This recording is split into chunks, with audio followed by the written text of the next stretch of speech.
Hello, hi, എല്ലാവർക്കും എൻ്റെ പുതിയൊരു വീഡിയോയിലേക്ക് സ്വാഗതം.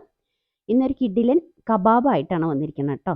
അപ്പോൾ അത് നോൺ വെജ് കബാബല്ല, വെജിറ്റേറിയൻസിനും കൂടി പറ്റുന്ന രീതിയിലുള്ളൊരു അടിപൊളി റെസിപ്പി ആയിട്ടാണ് വന്നിരിക്കുന്നത്. അപ്പോൾ ഇതിൻ്റെ മെയിൻ ഇൻഗ്രീഡിയൻറ്റ് രാജ്മയാണ്. രാജ്മ ഞാനൊരു അരക്കപ്പോളം വെള്ളത്തിൽ ആദ്യം തന്നെ കുതിർത്താൻ വെച്ചതാണ്. അത് ഇതാ കുക്കറിൽ ഒരു 2 കപ്പ് വെള്ളം ഒഴിച്ചിട്ട് നന്നായി ബോയിൽ ചെയ്തെടുക്കുക. അതിന് ശേഷം അത് ആറിയതിന് ശേഷം വെള്ളം ഊറ്റി മാറ്റിയതിന് ശേഷം അതും, പിന്നെ ഞാൻ ഇതിലൊരു കളറ് കിട്ടാൻ വേണ്ടിയിട്ട് ഒരു മീഡിയം സൈസ് ബീട്രൂട്ടും കൂടി ഒന്ന് ചീവി ഇടുന്നുണ്ട്, ഗ്രേറ്റ് ചെയ്തിട്ട്.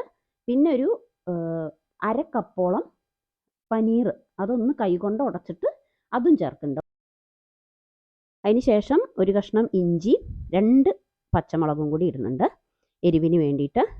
പിന്നെ അത് അരച്ചത് വെള്ളം ചേർക്കാതെ വേണം അരയ്ക്കാൻ വേണ്ടിയിട്ട്, ഈ ഒരു കൺസിസ്റ്റൻസി വേണം. പിന്നെ അതിലേക്കൊരു ഞാൻ 1/4 ടീസ്പൂണ് ഇലൈച്ചിയുടെ പൗഡർ, ഏലക്കായപ്പൊടി ഇടുന്നുണ്ട്. പിന്നെ 1 ടീസ്പൂൺ ഫുള്ളായിട്ട് മല്ലിപ്പൊടി. പിന്നെ ഞാൻ ഗരം മസാല ഒരു 1/4 ടീസ്പൂൺ ഇടുന്നുണ്ട്.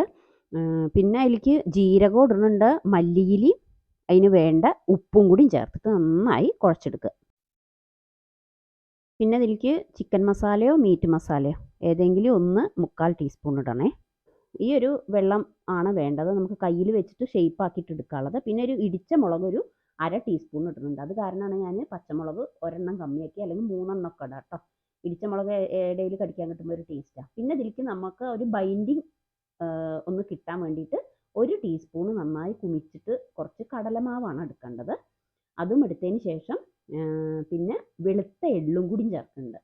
കറുത്ത എള്ളാച്ച കറുത്ത എള്ള് ചേർക്കാം, വെളുത്ത എള്ള് ഇതിലേക്ക് ഒരു ചന്ത ഉണ്ടാവില്ലേ അവിടെ ഇവിടെ ഇങ്ങനെ ഇതായിട്ടിരിക്കുമ്പോൾ, അപ്പോൾ അതും കൂടി ചേർത്തിട്ട് ഈ ഒരു ഷേപ്പിൽ നന്നായി കയ്യിൽ വെള്ളയിൽ വെച്ചിട്ട് ഇങ്ങനെ കുറച്ച് കനത്തിൽ വേണം കേട്ടോ.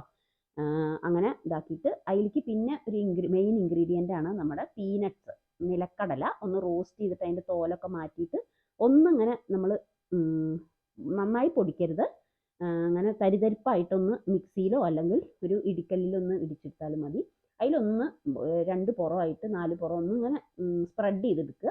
അതിന് ശേഷം ഞാൻ ഇവിടെ റിഫൈൻഡ് ഓയിൽ, നന്നായി ഡീപ്പ് ഫ്രൈ അല്ല വേണ്ട, ഷാലോ ഫ്രൈ ആണ്. അപ്പോൾ അതിന് റിഫൈൻഡ് ഓയിൽ ഒഴിച്ചിട്ട് 2 പുറം നമ്മൾ മൂപ്പിച്ചെടുക്കുക. അപ്പോൾ ഇതിലും പനീറും ബീട്രൂട്ടും മാത്രമേ ഉള്ളൂ വേവാൻ, മറ്റതൊക്കെ വെന്ത് കിട്ടിയതാണല്ലോ രാജ്മക്ക.